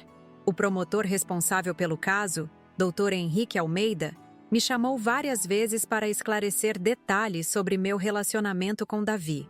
Ele explicou que meu testemunho seria fundamental para estabelecer o padrão de comportamento que conectava todos os crimes. Seu caso é único, Mariana, disse ele durante uma de nossas reuniões. Você é a única sobrevivente que pode nos contar exatamente como ele operava, como conquistava a confiança de suas vítimas. Durante esses encontros, descobri mais detalhes sobre cada uma das mulheres que Davi havia matado. Luciana Mendes era professora de educação física, tinha 34 anos e sonhava em abrir uma academia própria. Patrícia Vieira ensinava português numa escola estadual e escrevia poesias nas horas vagas. Renata Souza era coordenadora pedagógica e estava fazendo mestrado em educação quando conheceu Davi. Cada história representava uma vida cheia de sonhos e planos que foram brutalmente interrompidos. Conhecer os detalhes sobre essas mulheres me fez sentir uma responsabilidade imensa de garantir que Davi pagasse por todos os seus crimes. A investigação mais complexa envolvia o caso de Margarete Torres. Seu corpo ainda não havia sido encontrado, apesar das buscas intensivas em todas as propriedades rurais marcadas nos mapas de Davi. Isso criava um problema legal, já que sem o corpo seria mais difícil provar o assassinato. Foi durante esse período que recebemos uma ligação que mudaria todo o rumo da investigação. Era de uma mulher que dizia ter informações cruciais sobre o paradeiro de Margarete. Inicialmente, a polícia pensou que se tratava de mais uma das muitas ligações falsas que casos de grande repercussão costumam gerar. Mas quando a mulher se apresentou pessoalmente na delegacia, descobrimos algo inacreditável. Era a própria Margarete Torres, viva, mas vivendo escondida há 3 anos sob uma identidade falsa. A descoberta foi um choque para todos os envolvidos na investigação. Margarete explicou que havia conseguido escapar de Davi na última hora, depois de descobrir evidências de que ele havia matado outras mulheres. Ferida e aterrorizada, decidiu fingir sua própria morte para escapar dele definitivamente. Encontrei um caderno dele com fotos de mulheres desaparecidas, contou Margarete ao delegado Wagner. Quando vi aquelas imagens, soube que se ele descobrisse que eu sabia, seria meu fim. Margarete revelou que havia planejado sua fuga cuidadosamente. Na noite anterior ao que seria seu casamento com Davi, ela deixou uma carta na qual explicava ter descoberto a verdade sobre ele e alertava que outras mulheres poderiam estar em perigo. Depois, fugiu para outro estado, mudou de identidade e viveu escondida, sempre com medo de que ele a encontrasse. "Por que você não procurou a polícia na época?" perguntou o promotor. "Tentei, mas não acreditaram em mim. Disseram que eu não tinha provas suficientes, que poderia estar inventando histórias por ter sido abandonada no altar", respondeu Margarete, com lágrimas nos olhos. Decidiram que era mais fácil acreditar que eu havia desaparecido voluntariamente. O testemunho de Margarete foi fundamental para consolidar o caso contra Davi. Ela foi a única pessoa que conseguiu escapar depois de descobrir sua verdadeira natureza. E sua decisão corajosa de se manter escondida provavelmente salvou a vida de outras mulheres, que poderiam ter se tornado suas vítimas nos anos seguintes. Quando soube pela televisão que ele havia sido preso e que outra mulher havia escapado, decidi que era hora de sair do esconderijo, explicou Margarete. Não podia deixar que ele tivesse a chance de se safar por falta de evidências. O julgamento de Davi começou 6 meses após sua prisão. O caso havia ganhado repercussão nacional e a promotoria tinha certeza de que conseguiria uma condenação exemplar. As evidências eram esmagadoras. Os objetos pessoais das vítimas, o diário detalhado, as confissões gravadas, os testemunhos de Margarete e meu. Durante o julgamento, tive que enfrentar Davi novamente no tribunal. Ele estava diferente, mais magro, com uma expressão permanentemente hostil. Quando nossos olhares se cruzaram, senti o mesmo calafrio que experimentei no dia em que descobri a verdade sobre ele. Meu depoimento durou quase um dia inteiro. Relatei cada detalhe do nosso relacionamento, desde os primeiros encontros até o momento em que recebi a carta de Margarete. O promotor me fez perguntas específicas sobre o comportamento de Davi, sua forma de conquista, os sinais de manipulação que eu não havia percebido na época. A senhora notou mudanças no comportamento do réu conforme o relacionamento evoluía? Perguntou o promotor. Sim. No início ele era muito atencioso e respeitoso, mas gradualmente começou a demonstrar ciúmes excessivos, a criticar meus amigos, a querer controlar com quem eu conversava. Respondi, revivendo momentos que agora ganhavam um significado sinistro. O advogado de defesa tentou argumentar que Davi sofria de distúrbios psiquiátricos que diminuíam sua responsabilidade pelos crimes. Eles trouxeram especialistas que falaram sobre transtornos de personalidade e impulsos incontroláveis. Mas o laudo psiquiátrico oficial, elaborado por uma equipe de peritos do tribunal, concluiu que Davi era plenamente consciente de seus atos e havia planejado meticulosamente cada crime. Não se tratava de um surto psicótico, mas de ações deliberadas e calculadas. Durante seu próprio depoimento, Davi tentou se passar por vítima de suas próprias emoções. Alegou que amava genuinamente cada uma das mulheres e que os assassinatos aconteceram em momentos de desespero quando elas tentaram abandoná-lo. Eu só queria ser amado, disse ele, tentando forçar lágrimas. Quando elas diziam que iam me deixar, eu perdia o controle. Mas a frieza com que havia planejado cada crime, documentada em seu próprio diário, contradiz completamente essa versão. O promotor apresentou evidências de que Davi pesquisava métodos de assassinato na internet, comprava materiais específicos semanas antes de cometer os crimes e escolhia locais isolados para se livrar dos corpos. Margarete também prestou depoimento, contando detalhes sobre como descobriu a verdadeira natureza de Davi. Ela havia encontrado o caderno dele por acaso, quando procurava um documento no escritório dele. As fotos das mulheres desaparecidas e as anotações sobre métodos de assassinato a fizeram perceber imediatamente o perigo que corria.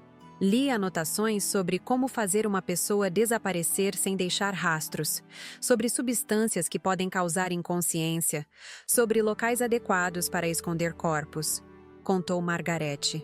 Naquele momento, soube que se ele descobrisse que eu havia visto aquilo, seria meu fim. O julgamento revelou também que Davi havia usado diferentes métodos para matar suas vítimas. Luciana havia sido estrangulada, Patrícia foi envenenada, Renata morreu por traumatismo craniano. A variedade de métodos mostrava que ele experimentava formas diferentes de matar, como se estivesse aperfeiçoando suas técnicas. Os familiares das vítimas estiveram presentes durante todo o julgamento. Ver a dor daqueles pais, mães e irmãos me fez compreender a dimensão real dos crimes de Davi. Ele não havia destruído apenas 4 vidas. Havia devastado famílias inteiras, deixando um rastro de sofrimento que duraria para sempre. A mãe de Luciana, Dona Carmen, me procurou durante um dos intervalos do julgamento. Obrigada por ter tido coragem de denunciar, disse ela, segurando minhas mãos. Minha filha não pode mais voltar, mas pelo menos agora sei que quem fez isso com ela vai pagar. Conversas como essa me fizeram perceber que minha decisão de investigar a carta de Margarete havia sido fundamental não apenas para salvar minha própria vida, mas para fazer justiça às mulheres que não tiveram a mesma sorte. O veredicto foi unânime, culpado por 4 homicídios qualificados, tentativa de homicídio, no meu caso, sequestro, falsidade ideológica e formação de quadrilha. A sentença foi de 120 anos de prisão, sem direito à progressão de regime pelos primeiros 30 anos.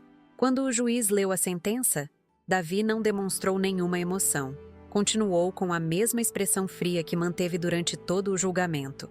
Mas quando foi levado pelos policiais, ele se virou para mim uma última vez e sussurrou algo que me gelou o sangue. Isso não acabou. Nos meses seguintes ao julgamento, tentei reconstruir minha vida. Voltei a trabalhar na escola, retomei minhas atividades sociais, comecei terapia psicológica para lidar com o trauma. Mas as sequelas emocionais eram profundas. Desenvolvi síndrome do pânico e não conseguia mais confiar facilmente nas pessoas.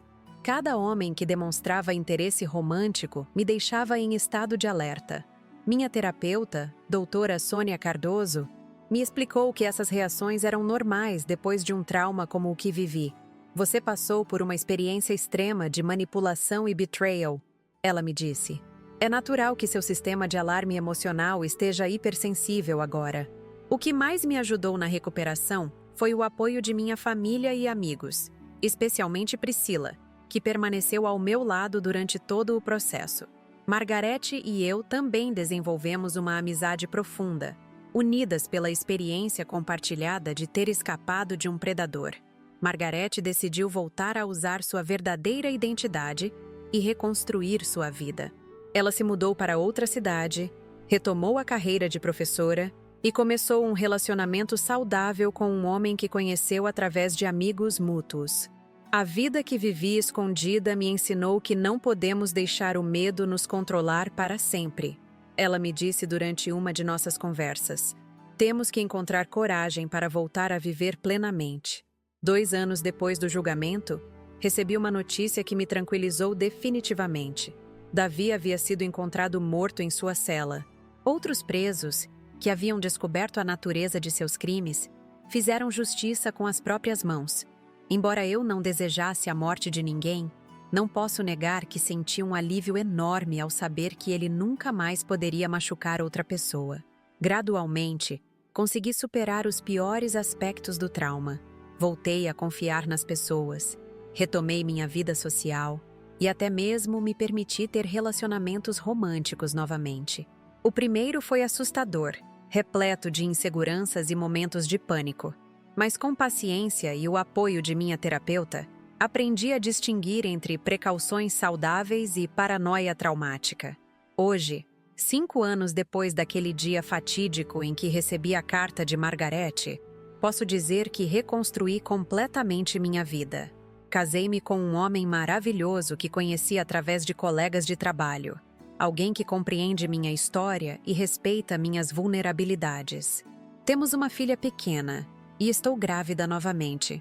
Aprendi que é possível superar até mesmo os traumas mais profundos quando temos o apoio adequado e a determinação de não deixar que o mal que sofremos defina quem somos. Minha experiência com Davi foi terrível, mas também me ensinou sobre minha própria força e capacidade de sobrevivência. Às vezes ainda tenho pesadelos, especialmente quando casos similares aparecem na televisão, mas não vivo mais dominada pelo medo.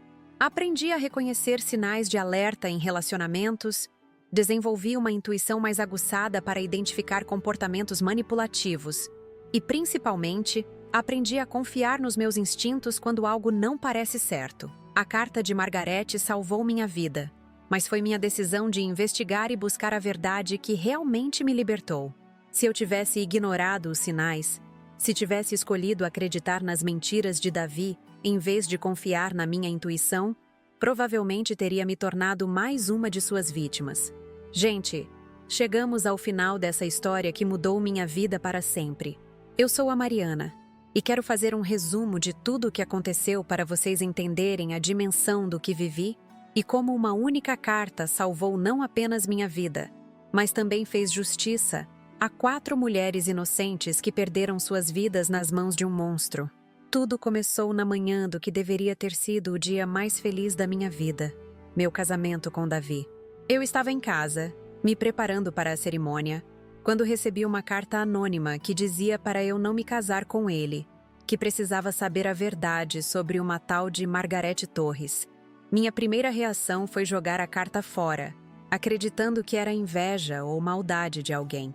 Mas algo dentro de mim não conseguia esquecer aquelas palavras. Decidi investigar e descobri que Margarete Torres realmente existia.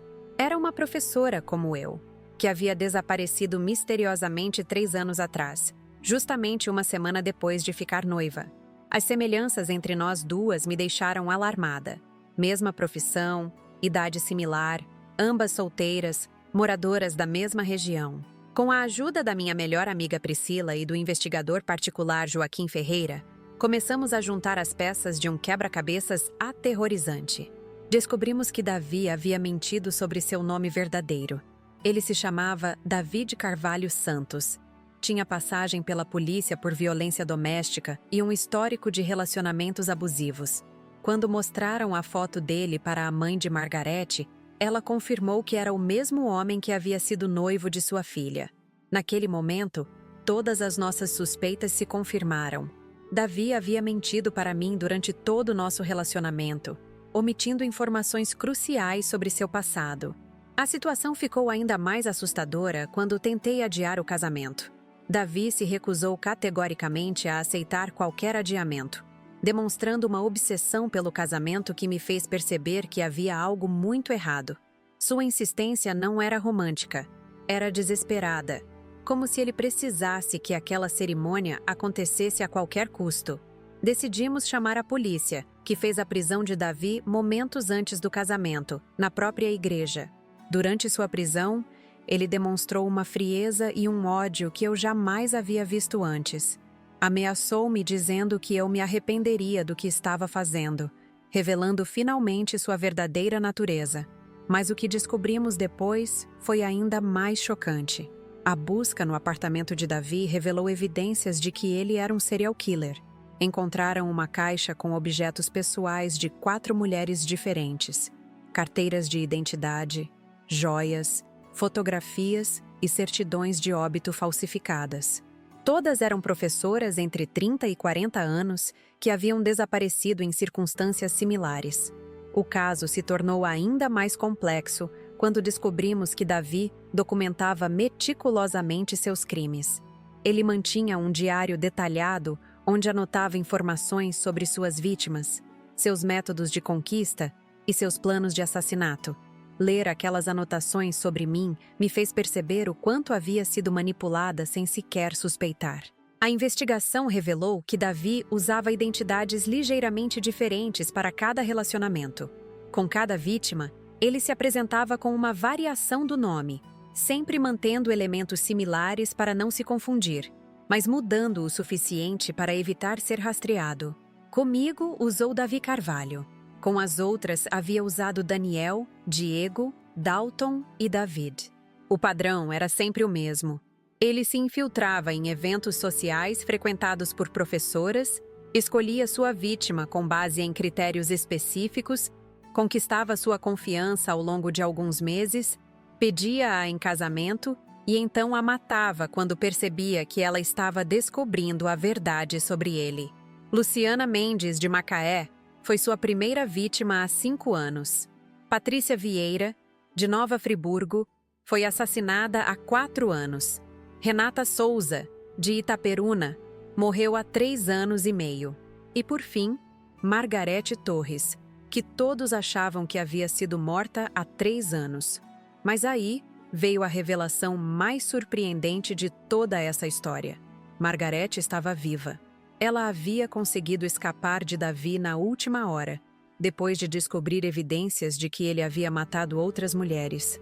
Aterrorizada e ferida, decidiu fingir sua própria morte e viver escondida por 3 anos sob uma identidade falsa. Foi Margarete quem escreveu a carta que salvou minha vida. Ela havia descoberto que Davi estava se relacionando comigo através de redes sociais e decidiu me avisar antes que fosse tarde demais. Sua coragem me salvou de me tornar a 5ª vítima de um serial killer. Durante o julgamento, todos esses detalhes vieram à tona. Davi foi condenado por 4 homicídios qualificados e tentativa de homicídio no meu caso. A sentença foi de 120 anos de prisão, sem direito à progressão de regime pelos primeiros 30 anos. Mas 2 anos depois, ele foi encontrado morto em sua cela, morto por outros presos que descobriram a natureza de seus crimes. Essa experiência me ensinou muitas coisas sobre relacionamentos, sobre confiança, sobre a importância de ouvir nossa intuição quando algo não parece certo. Davi não era um monstro óbvio. Ele era charmoso, inteligente, aparentemente carinhoso. Mas por trás dessa fachada se escondia um predador calculista que havia aperfeiçoado seus métodos ao longo dos anos. Aprendi a reconhecer sinais de alerta que ignorei durante nosso namoro. A forma como ele gradualmente me isolava de amigos e família, sempre com justificativas plausíveis. O ciúme excessivo que ele disfarçava como proteção. A resistência em falar sobre seu passado, sempre mudando de assunto quando eu fazia perguntas mais específicas. Mais importante ainda, aprendi que nossa intuição é nossa melhor defesa contra pessoas perigosas. Quando recebi aquela carta, minha primeira reação foi de raiva e negação. mas algo dentro de mim sabia que deveria investigar. Foi essa decisão de confiar no meu instinto que salvou minha vida. A recuperação não foi fácil. Desenvolvi síndrome do pânico. Tive dificuldades para confiar nas pessoas novamente. Passei por meses de terapia psicológica, mas com o apoio da minha família, amigos e profissionais de saúde mental, consegui superar o trauma e reconstruir minha vida. Hoje, 5 anos depois, posso dizer que estou completamente recuperada. Casei-me novamente com um homem maravilhoso que conheci através de colegas de trabalho. Ele conhece toda a minha história e me ajudou a superar os medos que ainda restavam. Temos uma filha pequena e estou esperando o nosso segundo bebê. Margarete também conseguiu reconstruir sua vida. Voltou a usar sua identidade verdadeira, retomou a carreira de professora em outra cidade e se relaciona com um homem que a faz verdadeiramente feliz. Mantemos contato até hoje, unidas pela experiência compartilhada de ter escapado de um predador. Decidi contar essa história porque acredito que pode salvar outras vidas. Quantas mulheres estão em relacionamentos com homens que escondem passados sombrios? Quantas ignoram sinais de alerta porque estão apaixonadas? Quantas poderiam se salvar se soubessem reconhecer os padrões de comportamento de um predador? Minha experiência me ensinou que o amor verdadeiro não envolve controle, isolamento ou segredos sobre o passado. Parceiros saudáveis são transparentes, respeitam nossa independência e nos encorajam a manter nossas amizades e vínculos familiares. Eles não demonstram ciúmes excessivos nem tentam nos isolar das pessoas que amamos. Se vocês estão em relacionamentos onde sentem que algo não está certo, confiem na intuição de vocês. Façam perguntas, investiguem inconsistências, conversem com familiares e amigos sobre suas impressões. É melhor descobrir uma verdade dolorosa do que ignorar sinais de alerta que podem salvar suas vidas. A carta de Margarete foi um milagre que salvou minha vida, mas foi minha decisão de investigar e buscar a verdade que realmente me libertou. Se eu tivesse ignorado meus instintos, se tivesse escolhido acreditar nas mentiras de Davi, hoje eu não estaria aqui contando essa história. Essa experiência também me mostrou a importância de mulheres se apoiarem umas às outras. Margarete não me conhecia pessoalmente, mas arriscou sua própria segurança para me avisar sobre o perigo que eu corria. Sua coragem salvou minha vida e permitiu que outras mulheres fossem poupadas de se tornarem vítimas de Davi. Aprendi que é fundamental compartilharmos nossas experiências, mesmo as mais dolorosas, porque podem ajudar outras pessoas a reconhecer situações similares. O silêncio protege apenas os predadores. Quando falamos abertamente sobre abuso, manipulação e violência, criamos uma rede de proteção que pode salvar vidas. Por isso, resolvi compartilhar minha história aqui no canal Vingança do Dia. Quero que outras mulheres ouçam o que passei e aprendam a reconhecer sinais de alerta em seus próprios relacionamentos. Quero que entendam que não há problema em questionar inconsistências, em investigar o passado de alguém antes de se comprometer para a vida toda. Também quero homenagear Luciana, Patrícia, Renata e todas as outras mulheres que não tiveram a sorte de escapar. Elas eram professoras dedicadas, filhas amadas, mulheres com sonhos e planos para o futuro. Suas vidas foram interrompidas brutalmente, mas suas histórias podem servir de alerta para evitar que outras tragédias aconteçam. A justiça foi feita no caso de Davi, mas sei que existem outros predadores por aí, usando métodos similares para encontrar e manipular suas vítimas. É nossa responsabilidade como sociedade estar alertas, proteger umas às outras e nunca ignorar sinais de que alguém pode estar em perigo. Gente, antes de encerrar, quero pedir uma coisa muito importante para vocês. Se essa história tocou vocês de alguma forma, se acham que pode ajudar outras pessoas, por favor, se inscrevam aqui no canal Vingança do Dia. Apertem o sininho das notificações para não perder nenhum dos nossos vídeos. Temos muitas outras histórias reais para compartilhar. Casos que podem salvar vidas como o meu foi salvo. Deixem o like neste vídeo para que o algoritmo do YouTube mostre essa história para mais pessoas. Cada curtida ajuda a alcançar mulheres que podem estar passando por situações similares à minha. Compartilhem com suas amigas, irmãs, mães, todas as mulheres da vida de vocês. Mas o que eu mais quero são os comentários de vocês. Contem para mim de que cidade estão assistindo, se já passaram por situações suspeitas em relacionamentos, se conhecem alguém que pode estar em perigo.